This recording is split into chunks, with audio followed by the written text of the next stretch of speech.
સપ્તપુરી હિન્દુ ધર્મના 7 અત્યંત પવિત્ર નગર છે, જેને મોક્ષદાયિની અથવા તો મુક્તિદાયક તરીકે ઓળખવામાં આવે છે.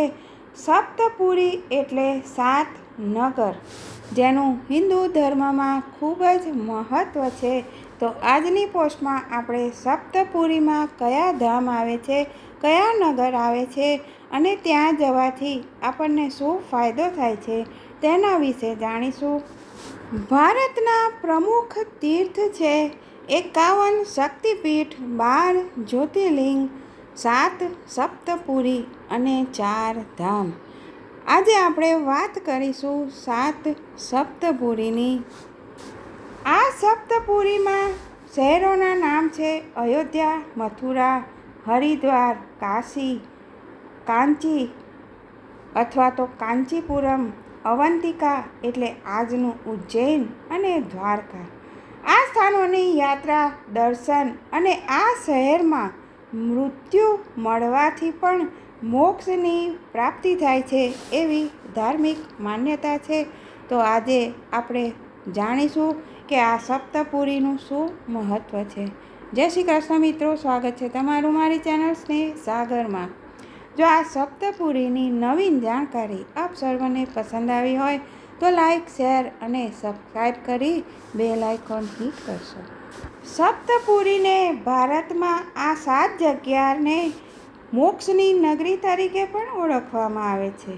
ગરુડ પુરાણમાં સપ્તપુરીનું વર્ણન કરવામાં આવેલું છે, જેને 7 મોક્ષ નગરી તરીકે પણ ઓળખવામાં આવે છે. તો આવો જાણીએ આ સપ્તપુરીના નામ અને તેની વિશેષતા શું છે. ભારતમાં કઈ એવા કેટલાય ધાર્મિક સ્થળ છે, પરંતુ કેટલાક સ્થાનોને વિશેષ રૂપમાં મોક્ષ નગરી અથવા તો મોક્ષદાયિની પુરી તરીકે ઓળખવામાં આવે છે. એવું કહેવામાં આવે છે કે એ નગરી મોક્ષની નગરી છે. ધાર્મિક માન્યતાઓ અનુસાર આ સ્થાન પર મૃત્યુ થવાથી દરેક વ્યક્તિને મોક્ષ પ્રાપ્ત થાય છે, એટલે કે આત્મા જન્મ અને મરણના ચક્રમાંથી મુક્ત થઈ જાય છે. ગરુડ પુરાણમાં પણ એવા 7 સ્થાનોનું સપ્તપુરી મોક્ષપુરી તરીકે ઓળખવામાં આવે છે અને આ સ્થાનનું ધાર્મિક, આધ્યાત્મિક અને ઐતિહાસિક દ્રષ્ટિએ પણ અત્યંત પવિત્ર સ્થાન માનવામાં આવે છે. ગરુડ પુરાણમાં પણ આ સપ્ત મોક્ષપુરીનો એક શ્લોક છે. અયોધ્યા, મથુરા, માયા, કાશી, કાંચી, અવંતિકા, પુરી, દ્વારાવતી ચૈવ સપ્તેતા મોક્ષદાયિકા. અર્થાત અયોધ્યા, મથુરા, હરિદ્વાર જેને માયા તરીકે પણ ઓળખવામાં આવે છે, કાશી, કાંચીપુરમ, ઉજ્જૈન જેને પહેલાંના જમાનામાં અવંતિકા નગરી તરીકે ઓળખવામાં આવતા હતા, અને દ્વારકા. આ 7 નગર મોક્ષ આપવાવાળા છે. જે વ્યક્તિ આ પવિત્ર સ્થાનોમાં પુણ્ય કાર્ય કરે છે અને અહીં જેને મૃત્યુ પ્રાપ્ત થાય છે તેમને મોક્ષની પ્રાપ્તિ થાય છે.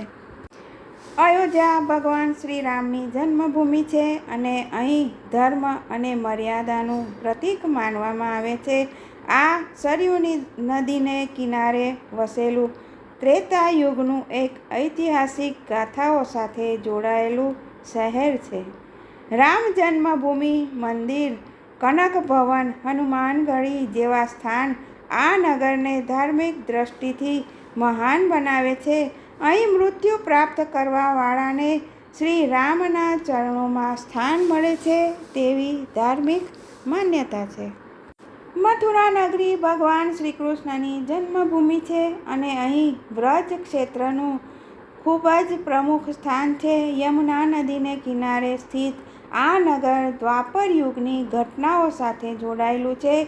જન્મભૂમિ મંદિર, દ્વારકાધીશ મંદિર અને વિશાળ વૃંદાવન ક્ષેત્ર મથુરાને બેહદ ધાર્મિક બનાવે છે અને અહીં રહેવાવાળા અને મરવાવાળા વ્યક્તિને ભગવાન શ્રી કૃષ્ણના ચરણોમાં મોક્ષ મળે છે એવો પાકો વિશ્વાસ હોય છે.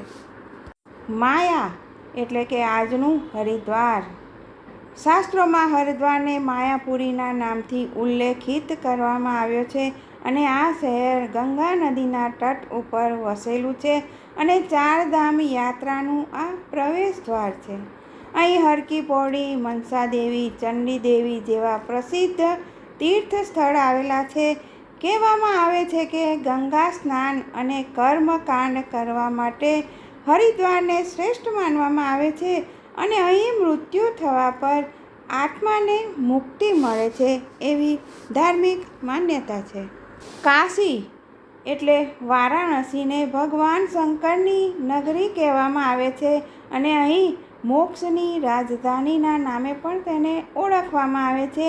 એવું માનવામાં આવે છે કે ગંગા નદીને કિનારે વસેલા આ નગરમાં મૃત્યુ થવાથી સ્વયં ભગવાન શંકર તારક મંત્ર આપીને આત્માને મુક્તિ પ્રદાન કરે છે અને અહીં કાશી વિશ્વનાથ મંદિર, ગંગા ઘાટ અને મણિકર્ણિકા ઘાટ જેવી અત્યંત પૂજનીય જગ્યાઓ આવેલી છે. મણિકર્ણિકા ઘાટ વિશે મેં અગાઉની પોસ્ટમાં પણ ખૂબ જ સુંદર માહિતી આપી છે. કાંચીપુરમ દક્ષિણ ભારતનું એક પ્રસિદ્ધ પ્રાચીન તીર્થસ્થળ છે જેને દક્ષિણનું કાશી તરીકે પણ ઓળખવામાં આવે છે. અહીં શૈવ અને વૈષ્ણવ એમ બંને પરંપરાઓ માટે પવિત્ર માનવામાં આવે છે. અહીં 1000 શિવ મંદિર આવેલા છે અને ભગવાન વિષ્ણુનું પણ પ્રસિદ્ધ મંદિર છે જેને વરદરાજ પેરુમલ અને એકંબરેશ્વર મંદિર છે. સપ્ત મોક્ષપુરીમાં આ સ્થાન ખૂબ જ અહેમ છે. અવંતિકા આજનું ઉજ્જૈન જે મધ્યપ્રદેશમાં આવેલું છે, મહાકાલની નગરી તરીકે ઉજ્જૈનને અવંતિકા પણ કહેવામાં આવે છે અને આ ભગવાન શંકરના 12 જ્યોતિર્લિંગોમાંથી એક મહાકાલેશ્વર જ્યોતિર્લિંગ અહીં પ્રસિદ્ધ છે. અહીં ક્ષિપ્રા નદીના કિનારે સ્થિત છે અને કાલચક્રના સિદ્ધાંત સાથે જોડાયેલું હોય તેવું માનવામાં આવે છે. અહીં દર 12 વર્ષે સિંહસ્થ કુંભ મેળાનું આયોજન થાય છે અને અહીં મૃત્યુ પ્રાપ્ત કરવાવાળાને મોક્ષદાયક માનવામાં આવે છે. જગન્નાથપુરી ભગવાન જગન્નાથની નગરી છે જે ભગવાન વિષ્ણુના અનન્ય નામોમાંથી એક છે અને આ 4 ધામોમાંથી પણ એક છે અને આ જગ્યાએ સ્થિત જગન્નાથ મંદિર શ્રી હરિના ભક્તો માટે અત્યંત પૂજનીય છે. સાથે જ આ સ્થાન પર દર વર્ષે થવાવાળી રથયાત્રામાં લાખોની સંખ્યામાં ભક્તો ભાગ લે છે. એવી માન્યતા છે કે જગન્નાથપુરીમાં મૃત્યુ થવાથી આત્માને ભગવાન જગન્નાથની વિશેષ કૃપાથી મોક્ષ મળી જાય છે. દ્વારિકા ભગવાન વિષ્ણુના દ્વાપર અવતાર શ્રી કૃષ્ણને સમર્પિત છે. દ્વારકાધીશ મંદિર દ્વારકા ગુજરાતના દ્વારકા જિલ્લામાં સ્થિત છે અને આ એક નગર તથા હિન્દુ તીર્થ સ્થળ છે. અહીં હિન્દુઓની સાથે 4 ધામોમાંથી એક હોય તેવી ધાર્મિક પરંપરા છે અને સપ્તપુરીમાં આ એક પુરી છે, આ એક નગર છે અને આ ભગવાન શ્રી કૃષ્ણની કર્મભૂમિ છે.